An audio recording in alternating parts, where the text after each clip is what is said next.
네, 여러분께서는 국민TV 라디오 이윤호의 고전으로 본 오늘에 오셨습니다. 안녕하세요, 이윤호 선생님. 네, 안녕하세요. 선생님 혹시 머리카락 자르신 거예요? 예. 어머, 깜짝 놀랐어요. 달라요.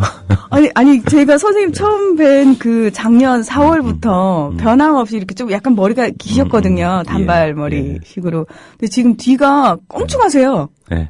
그러니까 어떤 심경에 혹시 변화가 있으셔서? 아니요, 뭐 그런 건 아니고. 네. 이제 뭐, 제가 거울을 잘 안 보거든요. 그러다가 어느 날 보면, 이렇게 살면 안 되겠다 싶을 때가 있어요. 그럴 때 한 번씩 자릅니다. 저 이런 표현 되게 송구스러운데요. 되게 예쁘세요. 머리 자르시니까 굉장히 색다른 느낌이 있으시네요. 고맙습니다. 네. 이윤호의 고전으로 본 오늘이라는 제목으로 팟캐스트에 이제 올라가기 시작했거든요. 예. 예, 혹시 보셨는지요? 아니요. 아직 못 보셨어요. 예. 많은 분들이 상당히 좋아하시더라고요. 보통, 저희가 방송하고 나면 잘 안 보게 되지 않나요? 저는 사실 예. 모니터를 하고 좀 듣거든요. 그렇군요. 예, 예. 반복해서.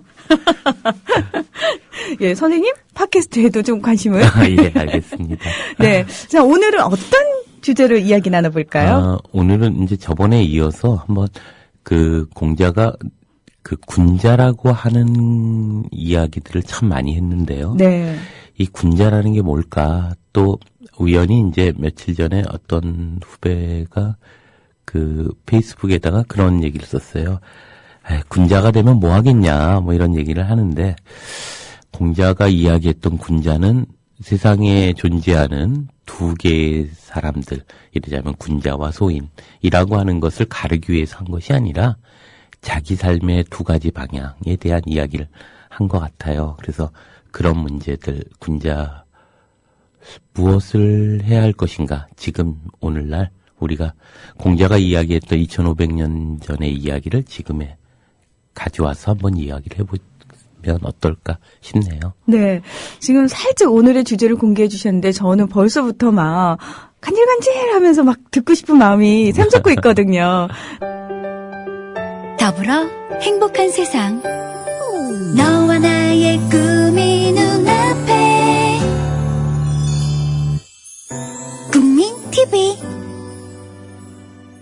네, 여러분께서는 국민TV 라디오 이윤호의 고전으로 본 오늘에 오셨습니다. 이윤호 선생님, 깔끔하게 머리를 정리한 이윤호 선생님과 함께 오늘은 군자의 의미에 대해서 얘기를 해볼 겁니다.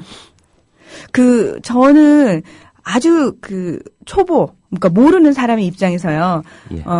불교에서는 가장 최고의 위치가 부처라고 얘기를 해요. 네. 부처가 부처가 되기 위해서. 그러면 육아 예. 쪽에서는 군자, 성인이 최고의 성인이죠. 성인이 예. 최고의 위치라고 얘기를 하죠. 그렇게 외웠던 기억이 얼핏 나서요. 그러니까 그런 점에서 보면 무슨 서열이 있다기보다는요, 이런 생각을 하는데요. 그러니까 현실로부터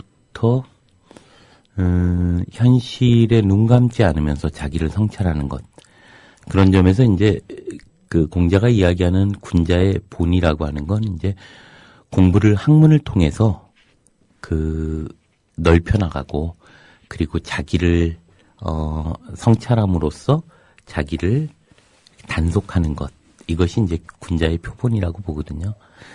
그런 점에서 이제 군자라고 하는 것은 어떤 세상에는 군자가 있고 소인이 있다, 이런 식의 이분법적인 태도는 결코 아니었다고 생각합니다. 그래서 그런 얘기를 오늘 좀 나눠볼까 싶은데요. 군자에 대한 오해라고 할까요? 또 그 군자를 오늘날 우리는 어떤 관점에서 봐야 할지.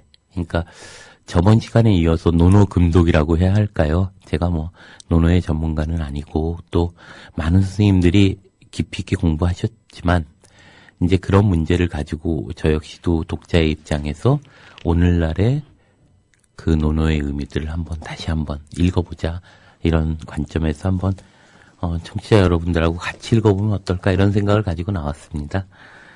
먼저 이 얘기를 한번 얘기해보고 싶은데요. 공자가 그런 얘기를 합니다. 8일편에 보면 나오는 얘기인데요. 군자는 무소쟁이라. 그러니까 군자는 싸우지 않는다 이런 얘기죠. 싸우지 않는다. 근데 만일 싸워야 한다면 필야사호인저. 만일 싸운다면 활을 쏘는 것과 같은 것이다. 그래서 읍양이승하야. 읍하고 사양하면서 활 쏘는 단에 올라간다는 거죠. 읍하고 인사하고 그리고 사양하고 그리고 승하면서 그 다음에 하이음 하나니 내려와서는 이제 졌으니까 벌주 마시고 이런 거예요. 그것이 군자가 아니겠냐. 군자다움이란 그런 거 아니겠냐. 그런 싸움이야말로 기쟁야 군자니라 이런 얘기를 합니다. 자, 여기서 재밌는 게 있어요. 활을 쏜다는 것을 군자에 비유했는데요. 이러자면 싸움이란 뭘까? 이런 겁니다. 군자는 싸우지 않는다. 근데 분명히 군자는 어진 것을 저번에 그런 얘기 했었죠. 어진 것을 좋아하고 어질지 않은 것을 미워하는 것. 그것 또한 군자의 의미인데요. 네. 그 말에는 다툼이라는 것의 본질적인 것을 이야기하고 있다고 생각합니다. 뭐냐면 활을 쏘는 건 경쟁하는 거죠. 싸우는 거예요. 하지만 그 원인은 자기에게 있는 거죠. 자기가 제대로 집중 못했기 때문에 활을 잘못 쏜 거고 누구 탓이 아닌 거거든요. 이러자면 군자가 가져야 될 가장 기본적인 태도에는 활을 쏘는 것과 같은 것이다. 경쟁하는 것이.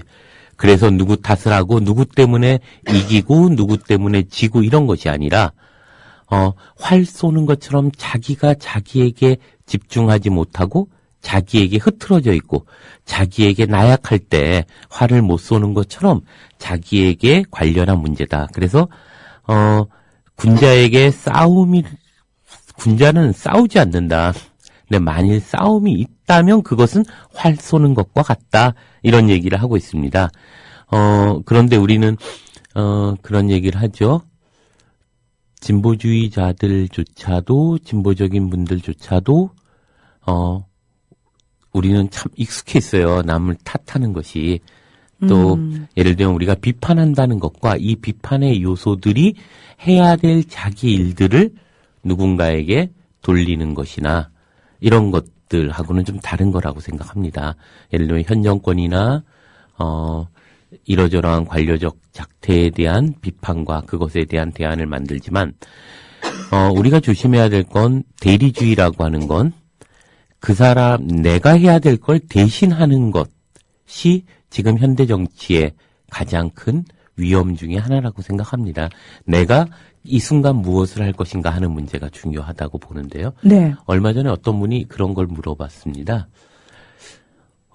현 정권을 비판하면서 우리가 제대로 된 진보적 리더가 없지 않나요? 이런 얘기를 하는 거죠. 네. 정치인 중에 그런 다음에 대통령 후보가 될 분이 누가 있으세요? 있다고 생각하세요? 이런 걸 물어봅니다. 그 순간 이런 생각을 했어요. 한 번도 생각해 본 적이 없거든요. 왜냐하면 중요한 것은 언제나 시민의 힘과 시민의 연대와 시민의 그 가치가 지향하는 것에 그 밀도가 결국 그 안에 누군가가 탔을 때 그것이 의미 있는 리더가 되는 것이라고 생각을 해요.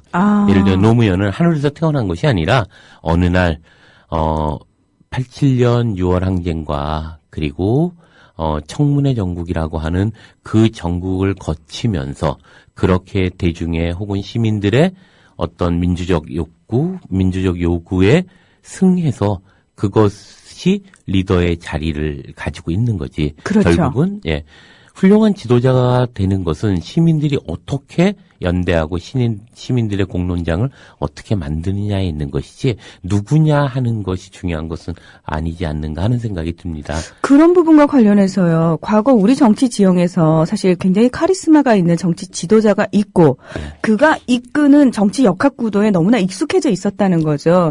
근데 사실 노무현 전 대통령의 입장은 말씀하신 것처럼 시민들이 만들어낸 리더지 않습니까? 그러면 시대가 변했고 우리도 예. 이제 우리 스스로 한 사람 한 사람이 깨어서 그런 리더를 이렇게 밀어 올리는 형식이 그렇죠. 돼야 되는데 그게 참여 민주주의고 수기 민주주의인 거죠. 근데도 여전히 저희는 우리의 습관적으로 생각 속에서는 그렇죠. 그렇게 대리적으로 누군가를 탓하거나 누군가를 대신하거나 그런 옛날에 87년 당시에 어떤 분이 제야 인사였는데 그런 얘기를 합니다. 우리에게 정말 필요한 지도자는 백성을 위하는 지도자가 아니라 백성의 피와 칼을 두려워하는 지도자다. 위한다는 지도자는 자기 마음이 바뀌면 금방 바뀌어져요.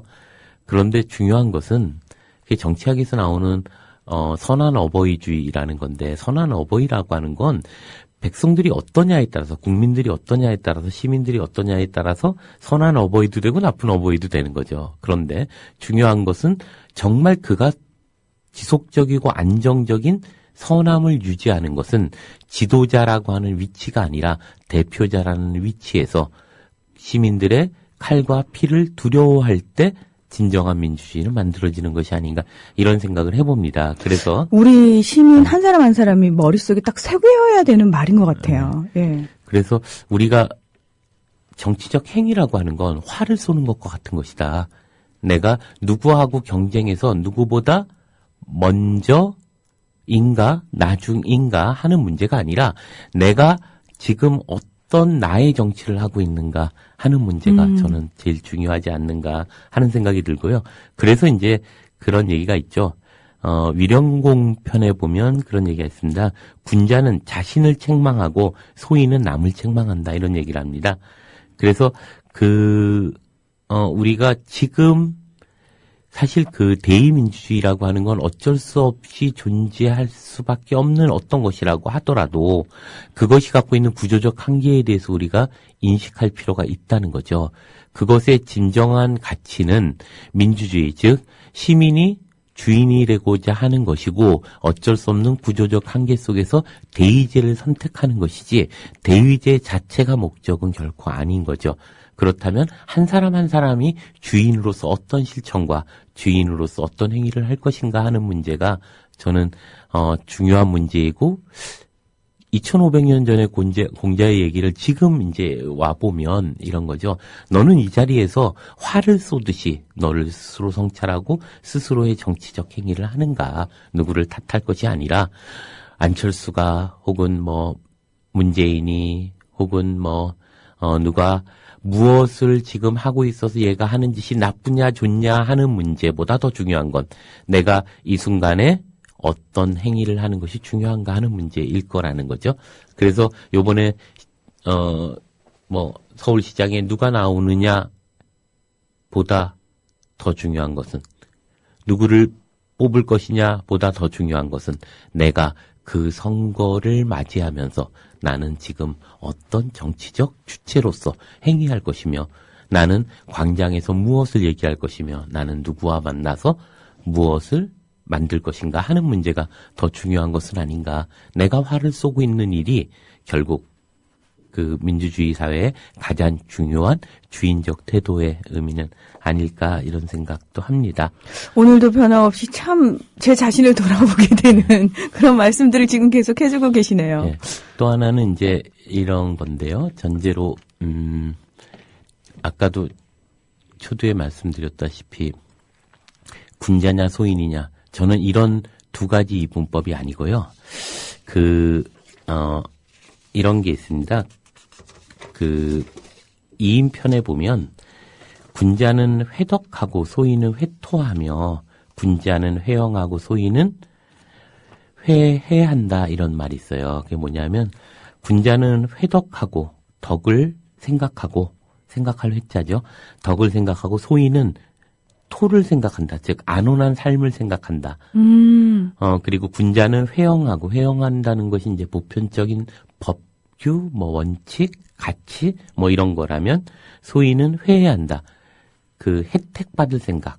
이걸 한다. 이런 얘기겠죠. 은혜 있기, 혜택 받을 생각, 뒤에서 살짝 어떻게 빠지기 뭐 이런 것들을 의미할 텐데요. 근데 여기서 이제 소인과 군자는 세상이 그렇게 나눠져 있을까? 그게 아니고요. 내 삶은 이것과 저것의 어떤 기랑 속에 있는 것 같아요. 회덕함만 하는 사람이 어디 있을 것이며 회토만 하는 사람이 어디 있겠어요. 회토하는 일, 내가 안온하게 살고 싶은 그 마음 속에 한편에 그렇지만 의미 있게 살고자 하는 마음이 있을 것이고요. 또 날마다 의미 있게 살려고 하는 사람이 어디 있겠어요. 적어도 오늘 저녁 반찬은 뭐지? 라고 하면서 좀 편하게 살고 싶은 그 마음이 있겠죠. 그 두 가지의 자리에 어느 지점에서 우리는 기량하고 균형을 맞추면서 살아갑니다. 그 얘기를 공자는 지금 우리에게 던지고 있는 거죠. 너희의 삶은 한편에서 이러한 삶과 저러한 삶의 긴장 속에서 살아가고 있고 그 지점 어디쯤에선가 삶이 놓여 있을 것이다. 그리고 그것을 우리는 이런 방향에서 더 많은 것을 가치를 찾고자 할 때 그것을 군자적 길이라고 하고 저런 방향에서 찾고자 할 때 그것을 소인적 길이라고 한다. 그렇지만 소인의 길에 대해서 그렇게 부정적으로 보는 것은 아닙니다. 예를 들면 그 이인펀의 역시 그 다음 장이 그런 얘기를 하는데요. 군자 유어의 하고 소인 유어리 한다 이런 얘기가 있어요. 그건 뭐냐면 군자는 의를 좋아한다는 말인데요. 그건 사실 깨달을 효와 같아요. 의에서 깨닫고 그리고 소인은 이로움에서 깨닫는다는 거예요. 그런데 이걸 잘 생각해보면 그래서 소인이 하지 할 것 없다 이게 아니고요. 깨닫는 바의 계기가 다르고 깨닫는 의미가 다르고 내용이 다를 뿐이지 각자가 삶을 깨닫는 거죠. 우리는 아까도 말씀드렸듯이 회토하는 것과 회덕하는 사이에 어느 지점에 있어요. 내가 회토하는 방향으로 간다면 이로움을 통해서 내가 삶을 깨닫겠죠. 그것도 깨달음이고 이것도 대단히 엄숙한 가치가 있다고 생각합니다. 그리고 또 반대편으로 회덕하는 일의 방향으로 간다면 그 방향 역시도 의로움에서 깨닫는 것이죠. 그런데 이제 공자가 얘기하고자 하는 것들, 지금 우리에게 던지는 것들과 똑같아요. 그러면 우리가 왜 그렇게 살아야 하는가? 공자는 뭐라고 했을까? 거기에 대해서도 답이 없는 것 같아요. 글쎄. 그러지만 그걸 선택한다면 너는 그 길이 너의 길이야 라고 얘기할 뿐이죠. 그것이 반드시 절대절명으로 옳고 그것만이 선택해야 될 것이고 이런 문제가 아니고요. 그래서 그렇게 선택하면 가슴 속에 기쁨이 꽉 찰 거야 라고 얘기하는 거죠. 그래서 사실 유교의 윤리를 지키는 게 그렇게 쉬운 문제만은 아닐 거라는 생각이 들거든요. 그리고 그런 점에서 저는 극단적인 공자활 맹자를 하는 것에서 갖는 도덕의 극단적 가치, 과연 공자는 그랬을까? 저는 이런 생각을 해보는데요. 제가 공자의 그 이러저러한 글들을 참 같지 않게 여겼다가 어느 날 참 이렇게 정말 가슴목을 꽉 와닿는 느낌을 가졌던 게 뭐냐면 공자의 생애를 천천히 읽어본 적이 있어요. 근데 정말 14년을 광야에서 유랑을 한 거잖아요. 네. 그 과정에서 얼마나 많은 유혹이 있었고 또 얼마나 많이 흔들렸을 거며 또 얼마나 많이 유치해지고 얼마나 많이 천박해지기까지 했겠어요. 모든 것들이 너너 안에는 다 있더라는 거죠. 그리고 흔들리며 그리고 사막을 걷는 거죠. 그 유시아 시에 보면 정말 그런 게 있거든요. 그 등에 난 혹이 한쪽으로 기울여 있음을 보고 비로소 나는 흔들리며 사막을 건너왔음을 알았습니다.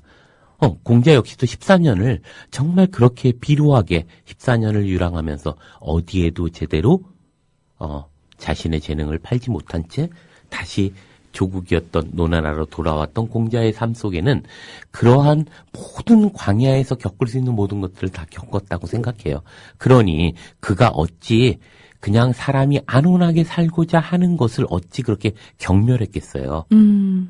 어찌 소인은 회토야. 소인 따위는 정말 지 안온한 것만 생각해. 이렇게 결코 경멸하지 않았을 거라는 거죠. 왜냐하면 본인도 그 흔들림 속에서 네, 때로는 살았고요. 안온함을 간절히 추구하던 시기가 있었을 테니까요. 그럼요. 예. 그래서 제자들에게 막 야단 맞기도 했거든요. 음. 특히 자로 같은 제자가 스승이 저희에게 가르쳐준 게 이것입니까? 막 이러면서 대들기도 하고 그랬을 때 공자가 그 삶의 처절함을 몸으로 다 느꼈던 사람이 그래서 군자의 길과 소인의 길은 그렇게 세상 속에 있는 이분법적으로 존재하는 두 개가 아니고 내 삶의 기랑 속에 놓여져 있는 두 개의 방향인 거죠. 그 방향 속에서 그것을 잘 조절하는 것. 그래서 그것이 자기가 서 있는 그 자리들에 대해서 엄숙하게 자기를 성찰하는 것. 이것이 정말 중요한 의미는 아닐까 이런 생각을 해보는데요. 일반적으로 많은 사람들은 자신이 겪은 일이 기준점이 되잖아요. 네. 그래서 그 기준점에서 다른 사람들에게 쉽게 비판을 하죠. 네가 뭘 알아? 네가 그거 겪어봤어? 안 해봤으면 말 마라. 이런 식으로 얘기를 하는데 그건 아니라는 거죠. 그렇죠. 예. 그래서 또 이런 게 있는데요. 그 공자가 제가 저번 시간인가 그런 얘기를 했어요. 그 이문회우하고 이유보인한다라는 얘기를 했어요. 그러니까 문으로서 벗하고 벗을 모으는 것을 문으로서 모으고 그리고 벗으로서 어짐을 보존한다 혹은 보충한다 이런 얘기인데요. 공자의 얘기 중에 이런 얘기가 있습니다. 군자는 무겁지 않으면 위험이 없다. 또 배우는 일은 막혀 답답함이 없다. 고집부리지 않는다는 얘기겠죠. 정성과 신의를 지켜서 다하고 그 다음이 중요한데요. 자기와 같지 않은 자를 벗하지 말며 잘못을 고치는 것을 꺼리지 마라. 그러니까 무불여기자요 이런 얘기가 있어요. 벗하지 마는데 어떤 것을 벗하지 마냐 하면 여기자를 불하는 것, 여기자가 아닌 것, 나와 같은 것, 자신과 같지 않은 자를 벗하지 마라. 이건 무슨 말이냐면 저는 이런 생각을 하는데요. 공자가 한 가지 분명한 것들이 있는 것 같아요. 벗을 하는 것에는 자기를 좋아한다고 해서 벗하는 것이 아니고 벗을 만들어내는 것에는 아주 중요한 원칙이 있었는데 그게 이문회우였던 것이고 그만큼 진지하게 자기 삶을 되돌아보려고 하는 자 그들과 함께 벗을 한다는 거죠. 그래서 자기와 같지 않은 자 자기처럼 진지하게 생각하지 않은 자에게 벗하지 않는 것. 그것은 다른 말로 얘기하면 이런 거일 수도 있어요. 불역이라고 하는 것. 나와 같지 않음. 그것은 뭐냐면 자기와 같지 않음에도 불구하고 사람이 좋아라고 하는 말 속에는 물론 가벼움고 유치함도 있지만 그것보다 감정 노동 같은 게 있다는 거예요. 필요에 의한 어떤 것들이 있다는 거죠. 뭐냐면 이제 보통 친구들을 만나서 이제 만나는 여러 가지 요소들을 보면 이제 오래전부터 만나왔으니까 그냥 자연스럽게 좋은 거죠. 초등학교 동창들. 근데 또 다른 의미에서 보면 벗하는 과정에서 이런 게 있죠. 수다 떨면서 하루 종일 가는 경우들이 있어요. 정말 없는 수다. 예, 쓸데기 없는 얘기라고 저희가 남자들, 얘기하죠. 가끔 보면 이제 주식, 부동산, 그다음에 여자 얘기 뭐 이런 걸로 그냥 정말 하염없이 가는 그럴 때 갖는 이제 약간 그런 것들이 있는데요. 근데 그런 시간 보내고 나면 허하고 허하죠. 내가 뭐 했지라는 네. 생각 들 것 같은데. 근데 예. 더 위험한 것은 왜 저 사람은 함께 하지? 이런 생각이 드는 경우가 있어요. 그렇죠. 비즈니스적인 어떤 것들이죠. 그래서 감정노동적으로, 그러기에 저는 이제 사람을 만날 때 그런 약간의 경계가 생기기 시작했는데요. 나이가 들어서인지 뭐냐면 과도하게 저를 처음 만날 때 저를 과도하게 추켜 세우는 사람에 대한 경계가 생겨요. 두 번째는 얼마 안 만났는데 너무 자신의 속 얘기를 막 끄집어내고 완전히 이 무장해제되는 경우 한 번은 어떤 친구한테 그런 얘기를 했어요. 후배 뻘 되는데 친구에 대한 예의라는 게 있다. 국민적 합의가 있는데 네. 6개월 이상 만나지 않았을 때 자기의 가정에 이러저러한 문제 함부로 얘기하지 말 것. 1년 이상 만나지 않았을 때 이혼 얘기 이런 거 하지 마라. 뭐 이런 얘기를 한 적이 있는데 네. 처음 만나는 자리부터 뭐 막 이혼한 상대 험담들 막 자기 부모에 대한 욕들 막 이런 외로워서 그렇죠. 외로워서 그런 건 알겠지만 한편으로 보면 우리가 만남이 갖고 있는 자기 긴장감 그것은 다른 의미로 보면 자기 성찰의 의미들이 좀 필요한 것은 아닌가. 그래서 만나는 일은 이문회우하는 일이어야 하고 그런 점에서 보면 우리가 벗하지 말아야 될 것이 있는데 뭐냐면 불여기자요 하는 것이죠. 자기와 같지 않은 사람을 벗하지 말고 그리고 과즉 물탕견이라 허물이 있으면 그것이 발견되는 즉시 고치기를 꺼려하지 마라. 이런 얘기죠. 자기가 잘못했다면 바로 고치려고 노력해라. 정말 어려운 얘기죠. 그것이 군자가 가져야 되는 어떤 태도다라고 얘기를 하는데요.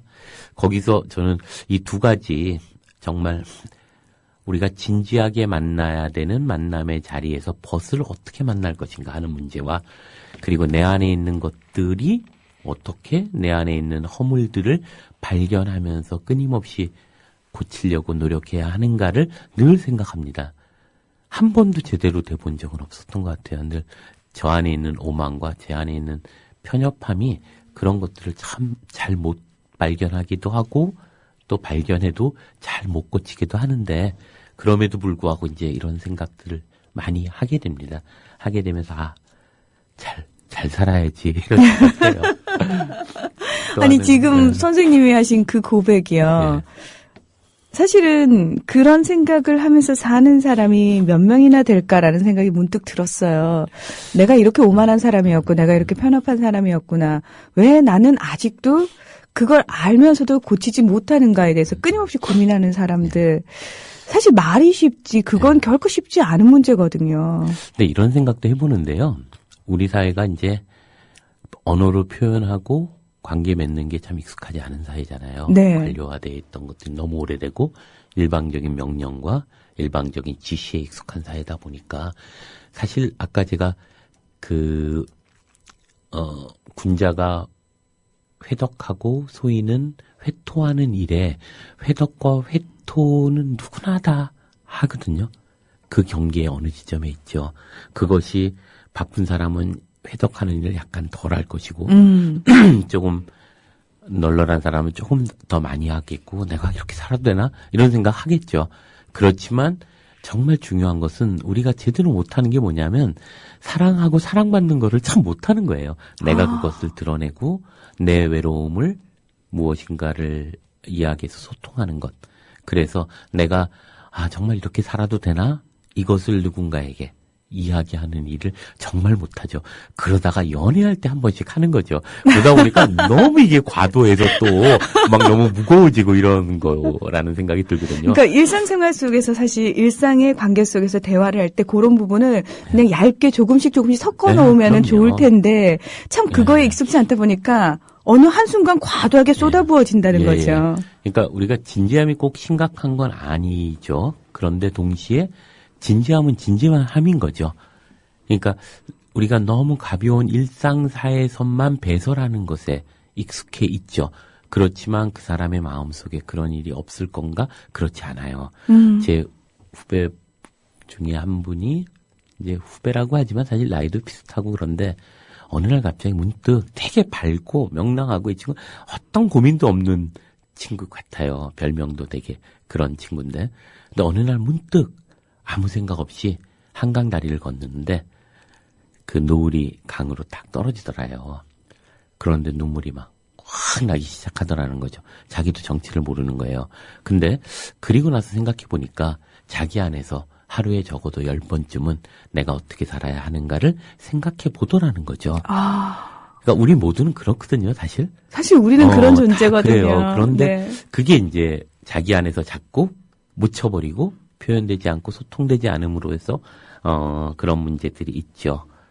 또 하나는 이제 이런 문제들을 좀 생각해 봤는데요. 그 위정편에 보면 이런 얘기를 합니다. 군자는 주의불비하고 소인은 비부주한다.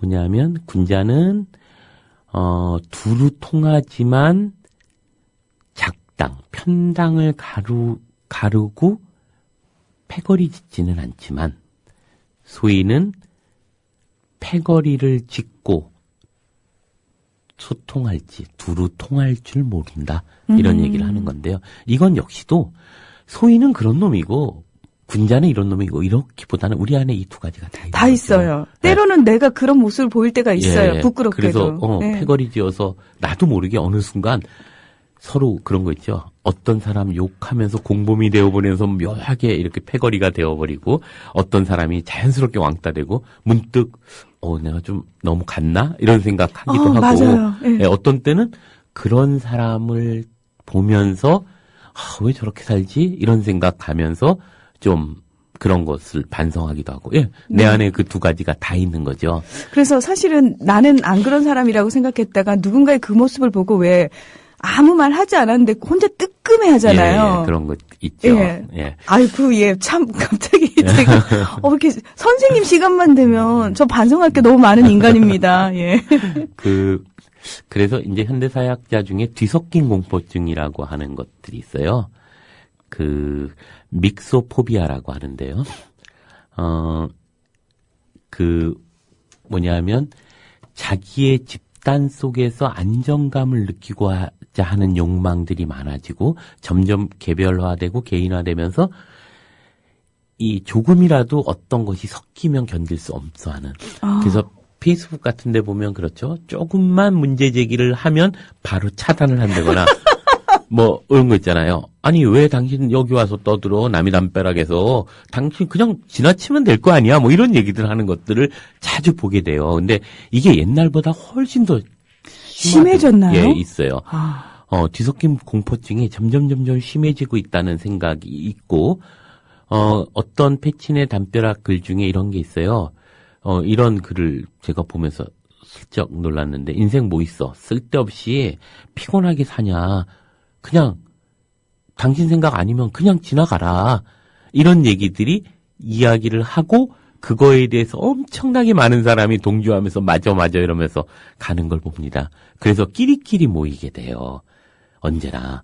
그래서 끼리끼리 모이다 보니까 어떤 공론도 가능한가? 이런 생각을 하게 됩니다. 결국 공론이 가능한가 하는 문제에 대해서 한번 생각해 볼 필요가 있는데요. 저는 이런 생각이 듭니다. 주변의 사람들과 그 관계를 맺고 그룹을 만들 때 과도하게 안정적인 것, 편한 것, 그리고 친숙한 것, 다르지 않은 것을 선호한다는 생각을 하는데요. 결국 아까 말씀드렸듯이 댓글로 조금만 이제 뭐 거친 질문을 하거나 비판이 등장하면 바로 차단하고 제거하고 그런 것들을 아주 자주 보게 됩니다. 그런데 이 이질성 공포증이라고 하는 것은 비슷해지려는 욕망을 표현하는 방식이고 어쩌면 우리주의라는 배타적 집단주의를 형성하게 되는 가장 근본이 아닐까. 이게 이제 넓게는 국가 중심주의, 자국민 우선주의죠. 또 지역주의를 만들어지고 작게는 가족주의라던가 이런 것들로 만들어내가는 것도 그런 문제일 텐데요. 이게 개인의 경우에는 사실 충분히 이해할 수 있는 문제죠. 좀 그냥 뭐 짧은 인생 좀 편하게 살겠다. 그런데 이 문제가 이제 사회적 문제로 넘어갔을 때 좀 더 숙고해 봐야 된다고 생각합니다. 그러니까 관계의 편식이라고 하는 것은 고정관념을 강화하게 되고 사회적 포용력을 약화시키고 무엇보다도 다양성이라던가 수기민주주의를 약화시키는 그리고 침해시키는 결과를 만들어내는 것이 아닌가 이런 생각도 하게 되고요. 그래서 일사불란함과 통일성 그것이 어쩌면 다른 뒷면에 이데올로기를 품고 있다고 생각을 해보게 됩니다. 그래서 우리라는 언어 속에서 그런 정서적 안정감을 전제로 하는데 다름이 주는 자극이나 그 이질감이 주는 어떤 위험성, 그 모험이 주는 설레임, 떨림 이런 것을 두려워하고 억제하고자 함으로써 이 사회가 가져야 되는 보다 풍요로운 상상력이 방해되는 것은 아닌가. 그래서 그 공자의 2500년 전에 정말 군자는 두루 통하지만 패거리 짓지 않는다.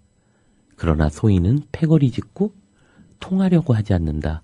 또 다른 표현으로 그런 얘기를 하죠. 화이부동하고 군자는 조화로우려고 하지만 같으려고 하지 않고 소인은 동의불하라. 소인은 같으려고만 하지만 그렇지만 화합하지 않는다. 제가 필리핀에 가서 느낀 것 중에 하나가 필리핀이 또 우리나라 교포 사회가 조금 더 거친 사회예요. 왜냐하면 그래요? 옛날부터 그런 거 있잖아요. 뭐 사기치고 나면 필리핀 도망간다고 뭐 그런 농담이 있듯이 필리핀이 좀 거친데요. 거기 가면 이제 화교 자본들이 그렇게 많아요. 그래서 빌딩들이 다 보면 뭐 엄청나게 높은 빌딩 다 화교 빌딩입니다. 그래서 야 이거 어떻게 이렇게 했을까? 그랬더니 재밌어요. 한 명이 필리핀에 딱 이민을 오면 그 다음에 가족을 초청한답니다. 가족이 5,000명이 딱 한꺼번에 전 세계 한 20대로 쫙 온다는 거죠. 그래서 5,000명이 같이 쫙 해서 한 명 집에서 5,000명이 밥 먹고 한 명 집에서 5,000명이 뭐 옷 다 해 입고 그런 게 있죠. 근데 이제 그럼에도 불구하고 중국 사람들 특유의 가족주의가 아주 똘똘똘똘 뭉쳐 있습니다. 아주. 근데 우리나라 사람들은 되게 같으려고 노력하지만 되게 그 안에 파당이라고 할까요? 이 패거리들이 나눠져서 늘 분열들을 해요. 네. 이런 것들을 보면서 두 가지 다 집단주의의 어떤 특징이지만 중국과 우리가 좀 다르구나 다르네요. 이런 생각을 하게 되는데 어쨌거나 우리가 경계해야 될 것 중에 하나는 우리가 새로운 인연의 가치를 통해서 새로운 미래의 가치들, 다름을 통한 자극들을 받아나가고 이 자극을 통해서 풍요롭게 미래를 꿈꾸는 일을 포기하는 것이 바로 우리가 집단주의로 감염될 때라는 생각이 듭니다. 편한 것만 갖게 될 때.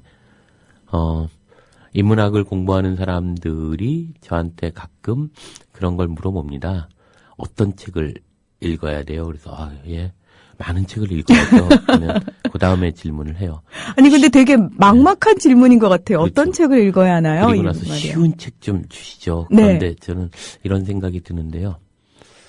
쉬운 책, 편한 책, 그리고 편한 삶, 안정적인 삶, 안정적인 관계 이 모든 것은 하나의 어떤 흐름들을 가지고 있다고 봐요.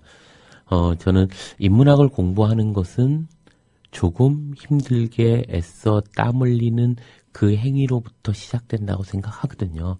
도대체 이 철학자가 왜 이 시대에 이 질문을 했을까를 궁금해 보는 거죠. 네. 그것은 절대 쉬울 수가 없는 것이고 저는 쉬움이라고 하는 것 속에 이미 드러냄이나 티냄이나 또는 과시함이 있을 수는 있지만 혹은 자기 위로는 있을 수 있지만 그 안에 인문성은 없다는 생각도 해봅니다. 아주 극단적으로 보자면. 그래서 인문성이라고 하는 건 내가 그 철학자의 그 거칠은 그 말 속에 들어가서 그 질문을 오늘의 질문으로 바꿔서 끊임없이 땀 흘려보는 일, 그것이 아닌가 이런 생각이 드는데요. 여기에는 또 하나의 뒤섞인 공포증 같은 거, 뭔가 불편한 자극들에 대한 불안함, 정말 그런 편안히 나를 안정적으로 좀 우아하게 하고 싶어 하는 욕망들이 갖는 것이 그런 거 아닌가. 그래서 그 2500년 전에 공자가 이야기했던 그것이 우리가 오늘 이 집단주의에 대한 성찰을 좀 해볼 필요가 있을 것 같다는 생각을 좀 하게 됩니다. 저는 그 뒤섞임 공포증에 대한 얘기를 들으면서요. 선생님 왜 지난주에요. 칸트의 정언명령에 대해서 말씀을 잠깐 해주셨습니다만 칸트가 세계 시민의식에 대한 얘기도 하지 않았습니까? 예. 제가 하는 행동이 가끔은 그러니까 그 칸트의 세계 시민의식을 떠올리게 할 때가 있어요. 혹시 제 행동이 우리 패거리만을 위한 행동이고 소위 말해서 대한민국이라는 이 국가만을 위한 행동이고 우리만의 어떤 행동이 아닐까.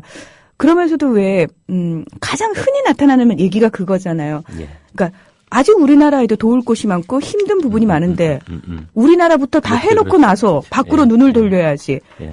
이런 식의 비판이 맞아요. 올 때마다 참 많은 그 칸트 생각이 나는 것 같아요. 저는. 예.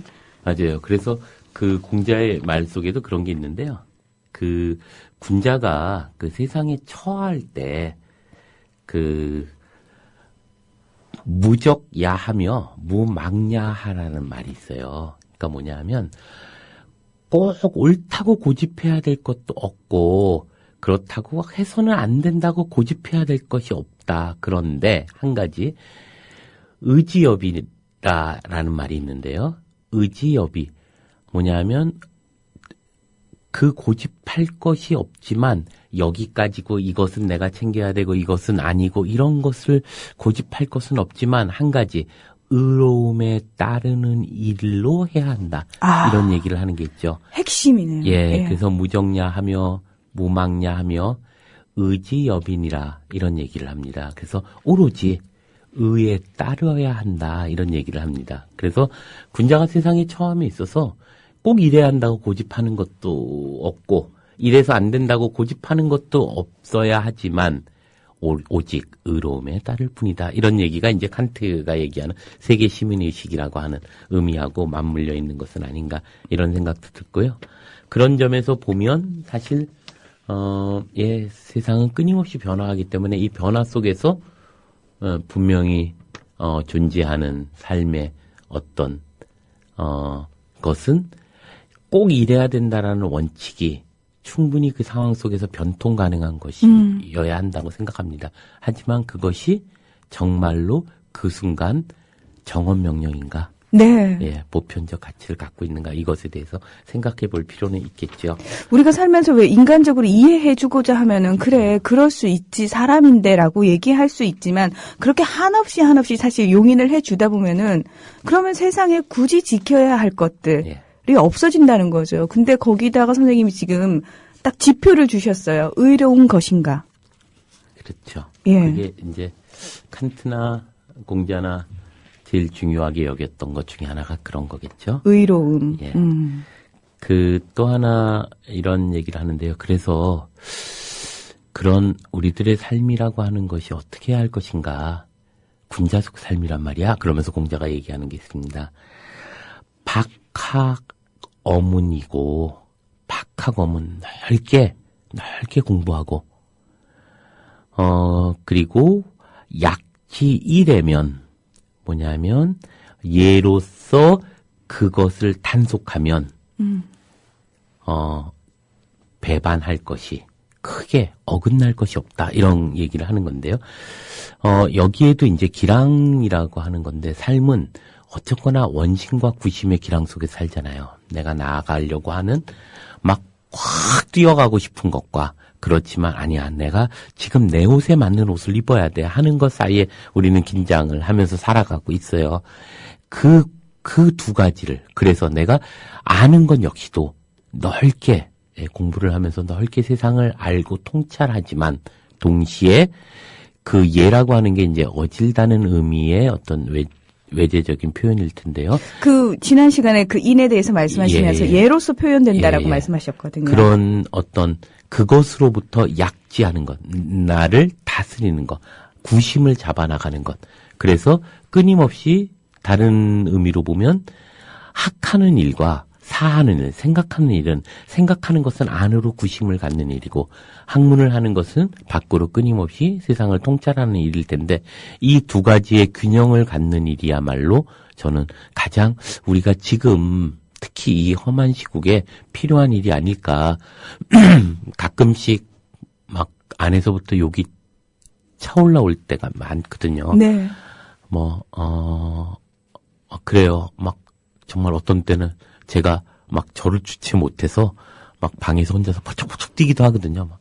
이거 어떡하지? 막 이런 생각을 합니다. 그럴 때 이제 제 친구한테 은교라는 여기 목요일 날 나온 친구. 김은교 교수님이요. 예, 그 친구한테 제가 이렇게 메시지를 보내요. 나 지금 너무너무 화났어. 막 이러고 보내면 한 2시간 정도 이 친구하고 막 메시지 하다 보면 이제 마음이 조금 가라앉아지고 이 친구는 정말 위로하는 데는 뭐 이상한 마력이 있는 친구예요. 네. 그러고 나면 이제 조금 괜찮아지는데 근데 그때 이제 제가 딱 느끼는 것 중에 하나가 이런 거겠다.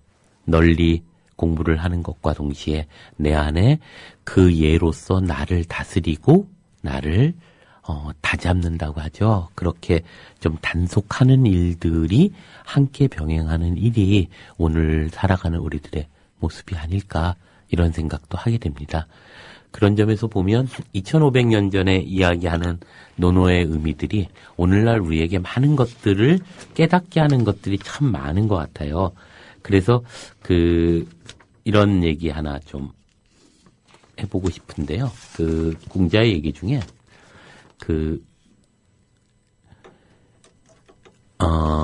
이런 얘기를 해요.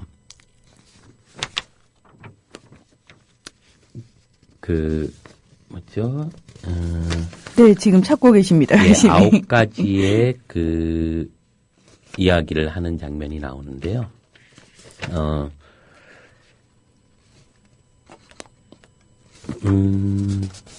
제가 정리를 해왔는데, 어디 갔는지 잘 못 찾긴, 있네요. 예. 그런 얘기를 하죠. 군자는, 볼 때는 밝음을 생각하라. 그리고 들을 때는 총명함을 생각하고, 그 다음에 안색을 온화하기를 생각하고, 몸가짐은 공손한가를 생각하고, 말할 때는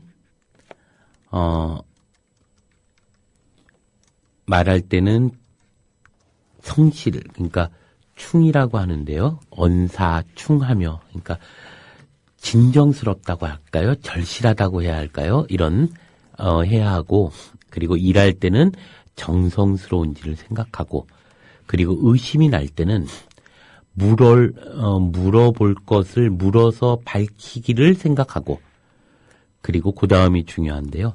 분할 때는 그 일을 저지르고 난 이유를 생각하고, 그리고 마지막에, 이득이 볼 때는 의로움을 생각해라. 이런 얘기가 있어요. 군자가 생각해야 될 9가지. 우리들의 삶 속에서 과연 어떤 것을 내가 생각해 봐야 할까요? 이런 생각이 듭니다. 저는 꼭 제가 분하고 억울할 때, 그리고 막 화가 날 때, 이 말이 항상 떠올라요. 그렇게 저지르고 난 이후에 수습 못하는 것을 생각해봐라. 또 하나는 내가 이득을 보려고 할 때 그것이 의로운지를 생각해봐라. 저는 이것도 아까 말씀드렸듯이 이 이로움과 의로움은 그렇게 극단에 있지만 우리 일상 속에서는 언제나 함께 있는 거예요. 맞아요. 언제나 함께 있어요. 예. 내가 이래도 되나 하는 것과 조금 더 이런 게 있는 거죠. 네. 여기에 이제 많은 게스트 분들이 계실 텐데 지금 문희정 아나운서도 그렇고 여기 계시는 분들이 거의 이렇게 뭐라고 할까요? 자기 몸을 도네이션 하는 거잖아요. 월급도 거의 없고 차비 겨우 받아가면서 옵니다. 왜 고민 없겠어요. 이 바쁜 시간들에. 저희는 항상 그래서 너무 감사하고 죄송하고 막 그렇습니다. 그래서 그런 게 저희뿐만 아니라 문희정 아나운서도 그렇죠. 잘 압니다. 그럼에도 불구하고 우리는 이 의로움과 이로움의 그 갈등 속에서 어느 방향의 길을 뚜벅 걸은 거죠. 그래서 뚜벅 걸어 보니까 이 자리에 나온 거죠. 그리고 그러면서도 끊임없이 혹시 여기 잘 돼서 조금 더 오르려나? 뭐 이런 생각하면서 또 이로움에 대한 어떤 생각도 한편으로 하고 있단 말이죠. 이것이 우리 삶 속에서 이것과 저것은 극단이 아니고 우리 삶에 딱 붙어 있는 거죠. 늘상. 저 깜짝 놀랐어요. 선생님 제 마음을 들여다보시나? 예. 그래서 그런 때 이런 생각을 하는 거죠. 그래서 공자가 얘기하는 거죠. 그런데 혹시 이익에 대한 생각을 할 때 이 의로움도 함께 생각해. 이런 거예요. 뭐냐면 뒤집어는 우리가 많이 생각해요. 의로움에 대한 생각을 할 때 우리는 그래도 좀 먹고는 살아야 된다. 이런 생각 같이 많이 합니다. 네. 근데 이익을 볼 때 이익이 있을 때, 이익을 볼 때, 이익을 생각할 때 의로움을 생각해라 라고 하는 것에 대해서는 우리가 한 번쯤 다시 생각해 볼 문제일 것 같고요.